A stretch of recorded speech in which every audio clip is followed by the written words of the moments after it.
Aujourd'hui, un reportage sur l'univers du créateur de la souris la plus connue au monde. Mais que se cache derrière les oreilles et la magie?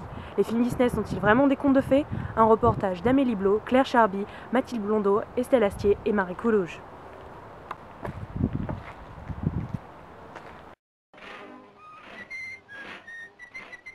Walt Disney fut le plus grand adaptateur et créateur de contes de fées.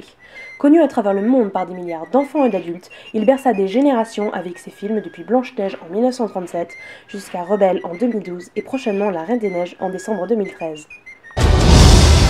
Votre magie est pleine de beauté, mais vous devez apprendre à la contrôler.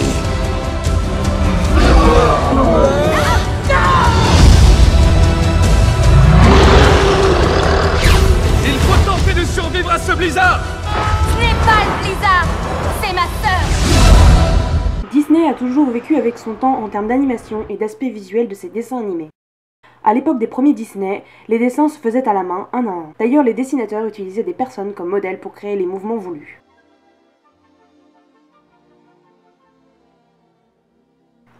Bien évidemment, aujourd'hui ces techniques ont bien changé.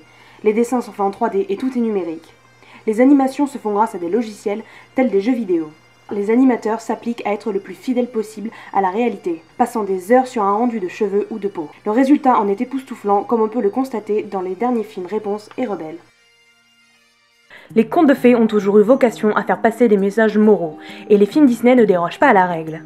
En 2008, Wall-E innove en faisant passer un message écologique pour les générations futures, montrant une terre devenue poubelle et où l'homme est devenu impotent et gros, dû à l'hyperconsommation et à la technologie. Les films montrent une version colorée et simplifiée de la vie, plus adaptée aux yeux des enfants, pourtant on y découvre aussi une représentation faussée de la réalité, comme celle de l'amour facile, magique et idéalisé. On assiste à la généralisation des stéréotypes. Les gentils sont beaux et parfaits et les méchants possèdent des traits laids et durs. Toutefois, les films rendent les enfants conscients quant aux motivations humaines primaires comme le pouvoir et l'argent. Disney aborde des messages d'espoir, de sécurité et d'égalité. Les hommes ne sont pas plus des hommes que les femmes. Et même si dans les premiers Disney on peut y voir une femme impuissante avec un besoin perpétuel de l'homme pour l'aider, ce n'est plus le cas maintenant. Les héroïnes prennent le pouvoir. Depuis maintenant plus de 70 ans, les petites filles idolâtrent et se prêtent à rêver à être les princesses montrées dans les films Disney. Blanche-Neige, Aurore, Cendrillon ou plus récemment Réponse et Mérida, chaque princesse a ses adeptes. Pourtant, en y regardant de près, le fait d'être une princesse n'est pas aussi rose qu'on nous le présente, et la princesse Disney a bien évolué au cours de ces dernières décennies. Les princesses représentent l'évolution de la société. Les premières, comme Blanche-Neige, sont la femme au foyer qui s'occupe de la maison, du mari, des enfants. Avec le temps, la condition évolue.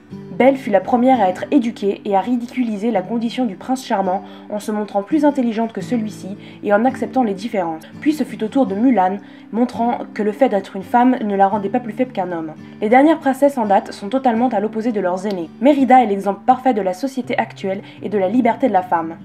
C'est une princesse, mais elle décide de son destin. Elle sait se battre, se défendre, contredit ses parents et n'a pas peur de se blesser. Qu'on le veuille ou non, les films Disney ont influencé notre société et nos générations. Les enfants comprennent et tirent des enseignements de ces contes de fées. Ces productions sont ancrées dans les mœurs ainsi que leurs chansons. Une grande partie du monde a déjà vu ou entendu une musique Disney et l'a retenue. Il en faut peu pour être heureux, vraiment très peu pour être heureux. Il faut se satisfaire du nécessaire. Les enfants qui se cherchent peuvent s'identifier et se sentir moins différents. Enfin, les films Disney ont à présent une influence transgénérationnelle. Les enfants qui ont connu les premiers Disney sont à présent parents et grands-parents, et la plupart d'entre eux aiment à se replonger dans le monde de l'innocence, où la différence entre le bien et le mal est si facile.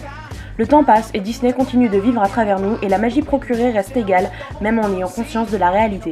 Grandir avec Disney, un storyboard haut en couleur.